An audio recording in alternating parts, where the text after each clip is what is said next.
Hey guys, and welcome back to the channel. This is the Red Shadow here, and I don't know why I didn't do this the other day, especially because in hindsight this is probably the coolest of the summer presentations that I've seen so far.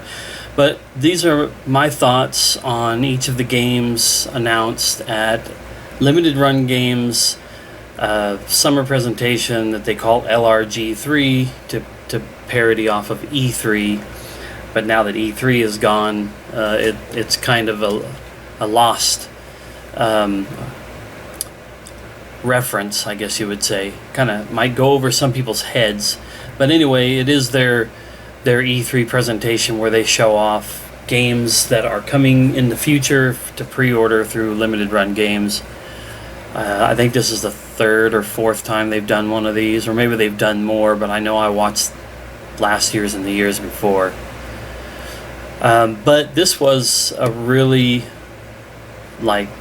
awesome show, and here I was thinking I was going to get some relief from Limited Run Games. I've been sitting here thinking they get done with PS4 stuff, they start putting out the games that they're going to put on a Sony platform as being PS5 only, and then I'm free of Limited Run Games.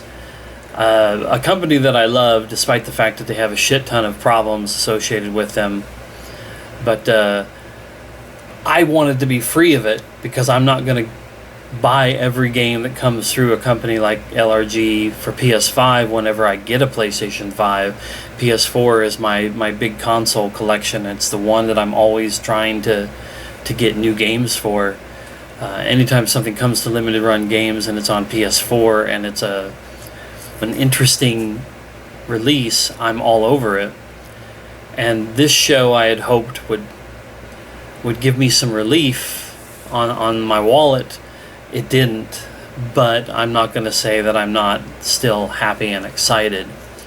So I'm going to go through all of the announcements from the page that I'm looking at. It looks like there were 25 different games announced or announcements of some sort.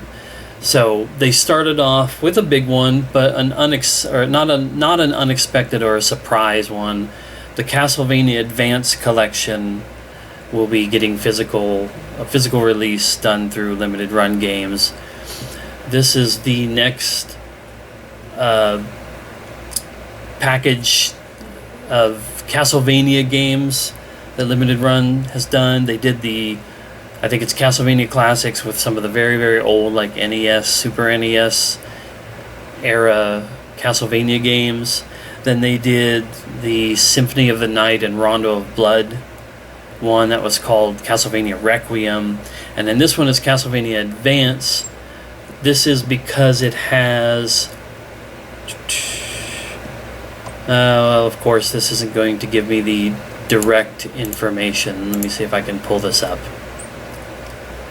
Castlevania Advance is going to have Castlevania Circle of the Moon from the Game Boy Advance, Castlevania Harmony of Dissonance on Game Boy Advance, Castlevania Aria of Sorrow on Game Boy Advance, and Castlevania Dracula X for the Super Nintendo. This is a reimagination of Rondo of Blood. So that'll be interesting considering that, as I said, the Requiem collection has Rondo of Blood on it. But those are the ones that are going to be on this. And I guess I just now realized it doesn't include the DS games. There are some DS era Castlevania games, so there may still be yet another collection in the future. But this is definitely one I want to get.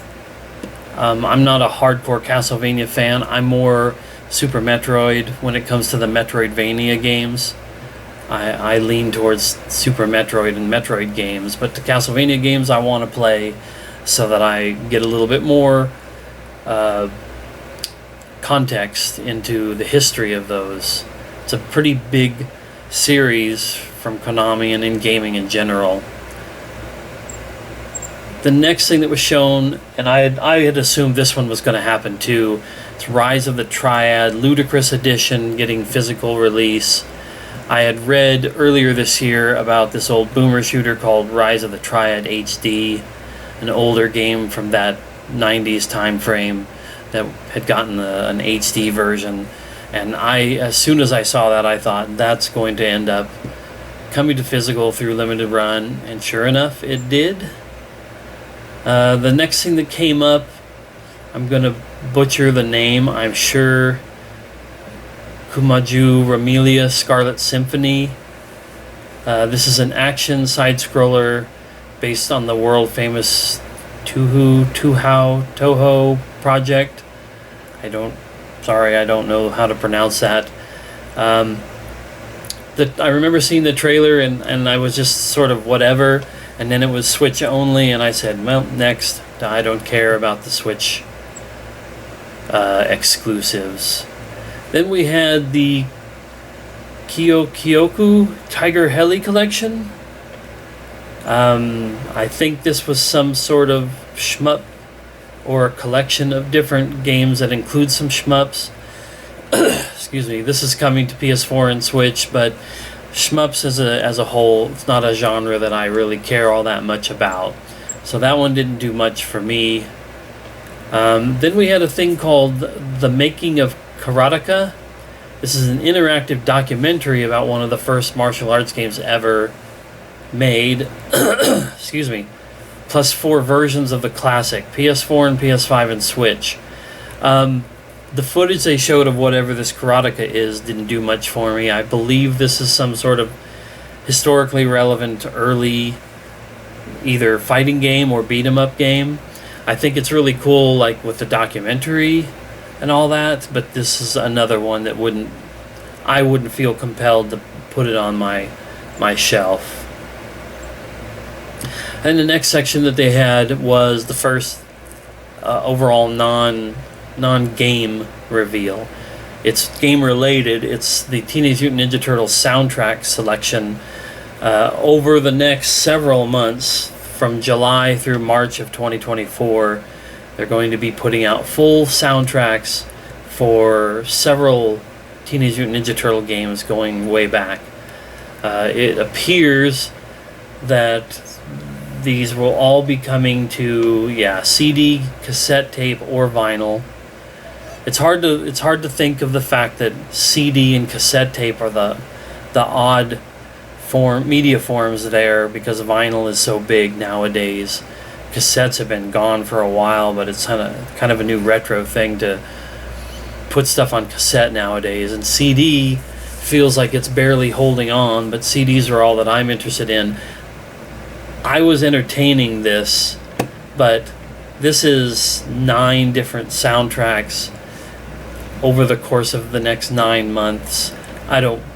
And it's Ninja Turtles. Like, I love the Turtles and the music is great, but I wouldn't want to sit and listen to 9 soundtracks worth of Ninja Turtle video game music.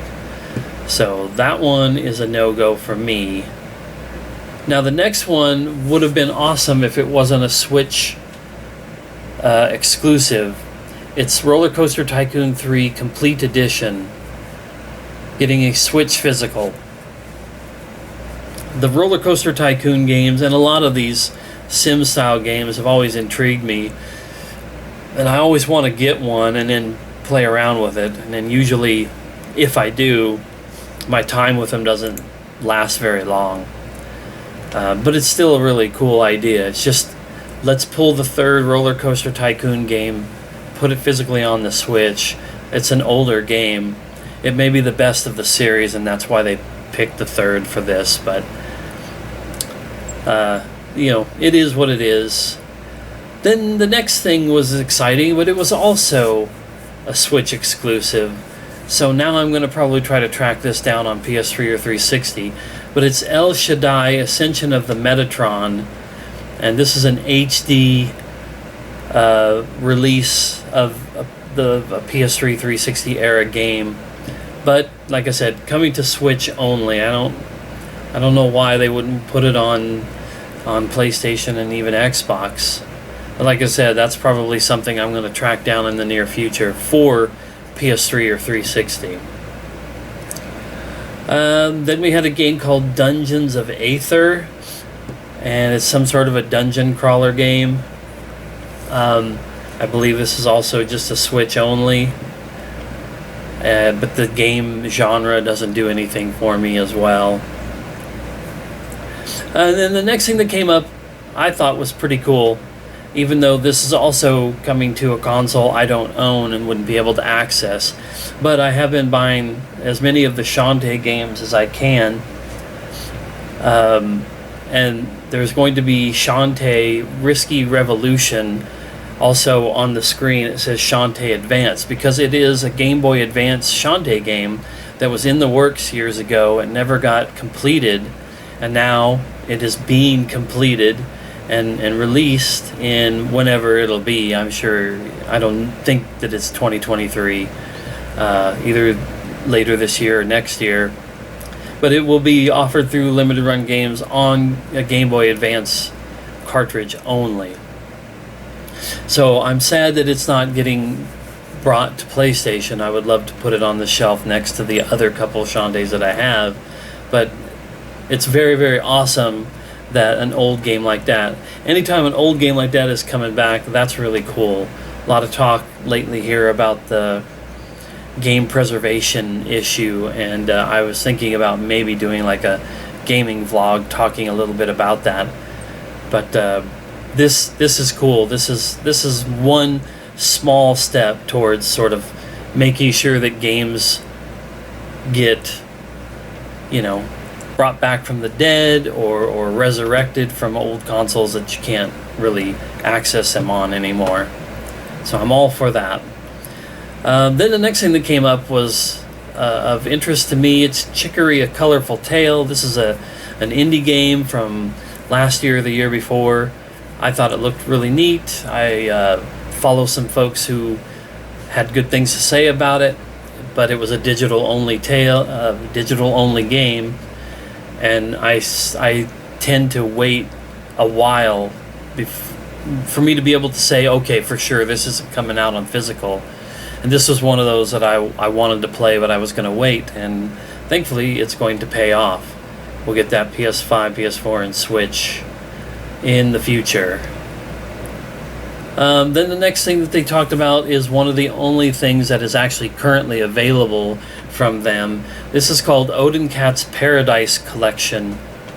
I believe it's 2 games, Bear's Restaurant and Fishing Paradiso, together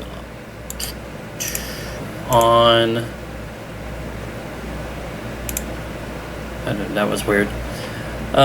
Together on Switch. It looks like it's Switch only. It just looks like a couple of sort of pixel art style 16-bit type games. Looks like there's some sim stuff, some crafting stuff, but it also kind of looks like Mother and Earthbound. Alright, the next thing that they showed, okay, I think now we're going to really start to crank into some very unusual but awesome games that they talked about here. They showed a game called Arzette, The Jewel of Faramore. This is an interactive, animated adventure, as basically was described as a spiritual successor to the Legend of Zelda CDI games, the ones that are quite notorious for being crap. This game looks a lot like it from the gameplay, but especially the animated cutscenes that you see in it. And my hope is that it'll look and play like those games, but it'll be better than those games. And it's coming to, if I remember right, all the major consoles. So that's another perk for me. Let me take a look at here. Yes. Alright, I had paused the video and it played anyway. Switch, PS4, PS5, and Xbox, and Steam. So yeah, I'm oddly excited for that. I've never played those CDI Zelda games. I just know of their reputation for being bad and for Nintendo essentially just disregarding them altogether. So this idea of somebody wanting to make a game like that makes me feel good for the idea that they might actually try to make it a decent game. Alright, and then we got news about a game that was, I believe, announced from Limited Run not last year, but maybe the year before, or maybe it was just last year. But it's the Plumbers Don't Wear Ties Definitive Edition. A very clunky, also supposedly bad game from the 90s, an FMV full motion video title. I know of the game through its legacy of what I was just talking about being bad, but I want it. I just want to own this game. It just makes me laugh a little bit. The pre-orders are going to launch in September, so that's cool. And this is yet another. If I can get this video to work. Yeah, this is yet another for Switch, PS4 and PS5, Xbox and Steam. So yeah, this is awesome as far as I'm concerned. Another old game that most people would overlook, coming to newer platforms, and that's just awesome. And if it sucks, it sucks. But that's kind of like why I have Night Trap when it was offered through Limited Run Games.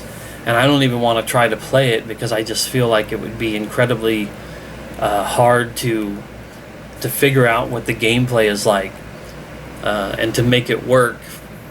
What they were going for does not seem like it plays and runs very smoothly. But I'm still happy to have it. It has its moment in time. It has it carved out a spot in time that it's known for, and so I kind of want to own that. That's what this is as well. I just want to own it because it has its reputation. Okay, the next thing that they showed was a game called This Way Madness Lies. This is an animated, like anime styled comedy JRPG is what it says here. I really feel like this one would have done more for me. But yeah, this one is PS5 and Switch, no PS4 version. So, yeah, it might have been something I would have played. This definitely looks like a Kemco RPG. I don't know that it's from them. But that's what it's reminded me, like an RPG Maker game. But not PS4, not for me. The next game that came up, this was another one I was hoping. I didn't quite feel exactly like... what was the one I just said before? I was like, for sure, LRG is going to get this one. I'm scrubbing through all these games to see... Oh, well, I think it was the Castlevania I just knew was going to come to LRG. This was one that I'd hoped. I kept my fingers crossed that Limited Run or somebody would do a physical of this game. It's called Midnight Fight Express. It's coming to PS4 and Switch. It reminded me... Well, not necessarily reminded me, but it was kind of revealed in the same time frame that we saw Sifu. And it was like two different games doing a beat-em-up style with a different, art style, a different perspective. And then like Sifu having the aging concept. Every time you would die, your character ages up, and then they can get so old where they don't come back when they get killed in the game. Midnight Fight Express is more isometric viewpoint, but it's still a beat 'em up. It still has really fluid animations. The fighting stuff looks cool. It looks like, a John Wick style movie in video game form. So I'm really glad that that's going to be getting a physical release in the future. Then they showed Colossal Cave, the new retro point-and-click cave exploration puzzle game from Roberta Williams, the one of the OGs back at Sierra Online back in the day that made a lot of the point-and-click adventure games. One of my all-time favorite games, Phantasmagoria Puzzle of Flesh, was made by Sierra Online. Roberta Williams wasn't the person over the second Phantasmagoria, but she did do the first one, which I also like. But this was the new game that they did more recently, which is actually a retool or an update of an older game. Excuse me. I know that this Colossal Cave has not necessarily been reviewed and received extremely well, but I don't care. I'm into it. I'm into that kind of thing, and I want to support them. With this game that they did. Then the next game that they advertised, they leaned into that this game was inspired by Super Mario RPG, which seems like the timing is interesting considering that we just recently got the announcement of the Super Mario RPG remake. But this game's called Another Crusade. Basically, it just looks like Super Mario RPG. The characters, the isometric viewpoint, the movement around the map, the gameplay, it's all very, very similar to that. And every one of these.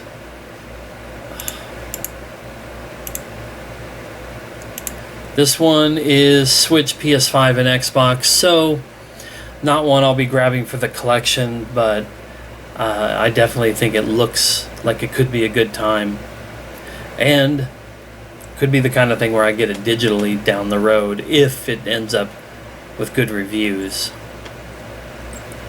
Alright, then we had a very interesting game. This was called the Rose and Camellia Collection. And this was let's see what this says here. Rose and Camellia Collection is a remake of the 2007 Flash game developed by Nagoro. Riko Subakukoji, who aims to become the matriarch of her household. To achieve this, she engaged in slap battles with other female opponents. It's Wuthering Heights meets Punch-Out. Slap your foes into submission. It was just hilarious that all the battle stuff were these ladies slapping the crap out of each other. But it was hard to tell what the overall gameplay would be. Like, I think it's visual novel type, and then you get into the slap fights. I think this was another one that is not coming to PS4. Yeah, this is a Switch-only game. So that's another odd one to be limited to just the Switch. But I don't know if I would have grabbed this one even if it was on other consoles. The jury is still out on this one. Oh, and then we've got... I remember seeing this at some presentation within the last year and a half. It's Disney Gargoyles Remastered. It's coming to Switch, PS4, PS5, and Xbox. I'm familiar with the cartoon, and I feel like I remember there being a game back in the day. This getting a remaster was a bit of a surprise to me, but I was like, okay, cool, why not? And then Limited Run getting it, I'm thinking I'll probably check it out. I'll at least check out some gameplay and see if it looks like the kind of game I would spend time with. And then if so, I'll pre-order that one. Then we continue with the games inspired by older titles. We got a game that was called Double Shake, and it was shown to be very much a 2.5D platformer inspired by games like Klonoa. Klonoa is a game that you can't see it on the camera there, but I showed it in a pickups video. I bought the PAL version of the Klonoa Reverie series or whatever. It has Klonoa 1 and 2, put on PS4 and brought into the modern age. And this game, kind of like Frogun looked like PS1 games, this one looks like a game from that era. So I'll be at least keeping my eye on it. It is coming to PS4, PS5, and Switch. So I'll be keeping my eye on that to see if it's something I would want to check out. and that's going to be releasing next year. Then we had a big reveal, and I thought this was kind of something other than what it was, but it's still cool. I guess this is one of the first games that Limited Run Games is bringing to new consoles through their Carbon engine, which is supposed to enable them to much easier, and much more smoothly and easier port older games from like obscure stuff, old PC, old Famicom, old PS1, whatever, like 8, 16, 32-bit consoles, and bring those games to newer consoles easily. But this is Clock Tower. Now, what this is Clock Tower 1 from Japan. In America, on the PlayStation 1, we got Clock Tower, but that was actually Japan's Clock Tower 2. I was more hoping that this was that Clock Tower, the PlayStation 1 one. But still, this is really neat. This is the original, the first Clock Tower game. And the Clock Tower series, I'm sure, is most people would agree, is kind of an overlooked 90s survival horror style game where your character's running around from a guy with a giant set of scissors that's trying to kill you. It's not combat. You're either running or you're hiding. And this is the one that started it all off. I've only played the PS1 Clock Tower, the first one. The series has a few entries, 3 or 4 maybe. And I remember the PS1 one being interesting, but I think maybe back then I was hoping for, I have a gun, I can do this. The idea of having to hide and that being a gameplay mechanic, that didn't click for me until many years later. So this is definitely one I'm interested in coming next year in 2024. And then we have the Jurassic Park Classic Games Collection. Now this one is both awesome and kind of disappointing as far as I'm concerned. This says 8 and 16-bit era of Jurassic Park games return later this year. Another Carbon engine release that includes Jurassic Park for the NES, Game Boy, and SNES, and Jurassic Park Part 2, The Chaos Continues for Game Boy and SNES. There were Genesis Jurassic Park games. There were even like PS1 Jurassic Park games that this does not include, and nowhere on this does it say something like Volume 1 to suggest that those other games are going to come at a later time. But I'm still interested in this one because at least the Super Nintendo version games that were on this collection, they looked like they could be fun. So I'm looking forward to that one.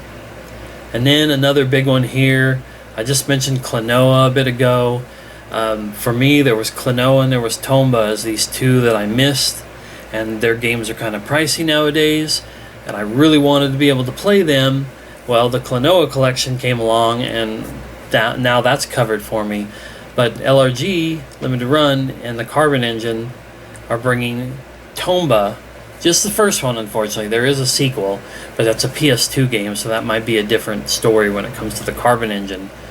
But they're bringing the first one to, I believe this was all the major ones. Let's see. PS4, PS5, Switch, and Steam. So unfortunately no Xbox love on this one. But yeah, this is awesome to be able to get Tomba in my collection at some point and be able to play these games that I missed out on. Okay, well, and that brings us to the last one, the one more thing, the big reveal. The Castlevania one might have been considered a big reveal to some. Some people are probably not going to know what this next one is or really give a shit the way that I do, but I was always a big fan of this particular game and game character. And this is the Gex Trilogy. Yet another Carbon engine project coming to Switch, PS4, PS5, Xbox Series X and S, and Steam. I think this might be the first one that I remember from the presentation where it's the new Xbox Series S and X and not the Xbox One. But the Gex Trilogy is Gex. Here we go. The original Gex. So this was like 16-bit with the pixelated pixel art graphics. And what I thought was kind of bland. I played some of that first game years ago. I thought it was kind of a bland mascot platformer.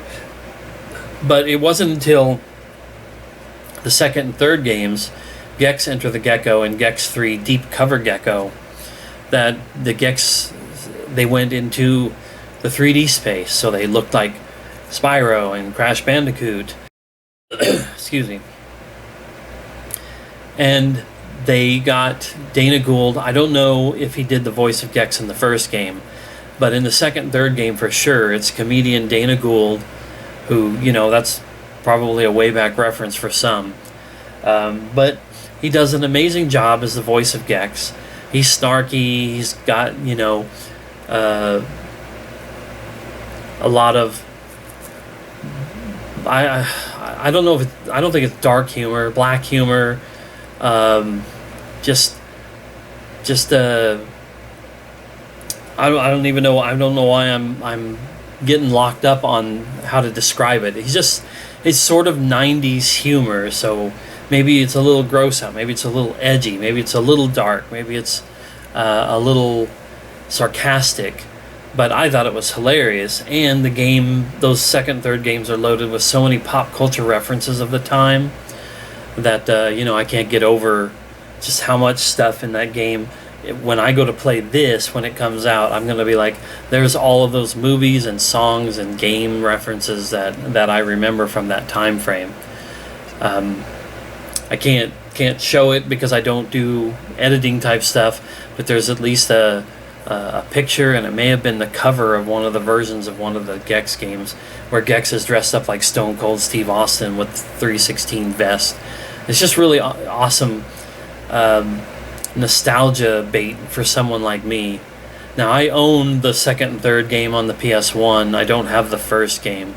I don't think I'd be interested in getting it now, since I'll have it on this particular package. But yeah, this one did it for me. This one really took the whole show over the top for me. But looking at the quick list on this, so for me, Castlevania Advanced Collection, Rise of the Triad, Chicory, Arzette, Plumbers Don't Wear Ties, Midnight Fight Express, Colossal Cave, Gargoyles Remastered, Double Shake, Clock Tower, that's 10. Jurassic Park, Toma, Gex Trilogy, that's 13 pretty much, and maybe one or two more in there that I need to spend a little more time looking at. So that's more than half of what they showed in the presentation, where I'm like, I gotta have these. But hey, I don't mind. I love the video games. I love having the video games on the shelf. This is what it's all about for me. I kind of think that my game plan going forward is there will still be the occasional big AAA release for PS4, but thankfully those are they're kind of winding down now. Then there'll be ones that I didn't pay the 60 or 70 for that will come down in price to 20 or 30 that I'll buy. There will be older games in the PS4 library that I still need to get, but those are just going to be sort of a casually pick them up as I go. I think my main focus in the future is going to be Limited Run and the other limited print companies. And then, like I said, every once in a while there will be something that's big enough that I want to buy day one. But I think I'm going to focus on continuing to get the PlayStation 4 limited run releases until they finally stop putting out stuff for the PS4. That's just going to have to be the way that I tackle it in the near future. Okay, well, that's it. Hopefully you enjoyed. Hopefully you saw the Limited Run Games presentation. If not, just go to Limited Run on YouTube and check it out. But yeah, that was a very pleasant surprise for what I expect will be the last big thing of the summer until we get to Gamescom, when Jeff Keighley does his opening night live, and that's kind of like a mini version of Summer Game Fest or E3. and there's some rumors going around that maybe Sony will do another State of Play or Sony PlayStation Showcase, but that may not be until like September or something. So for this to cap off the Summer Game Fest, Summer of Gaming stuff, this was a really nice way to end it, to go out on a good positive note, at least for a dumbass like me. Alright guys, well thanks for watching, and we'll see you in the future.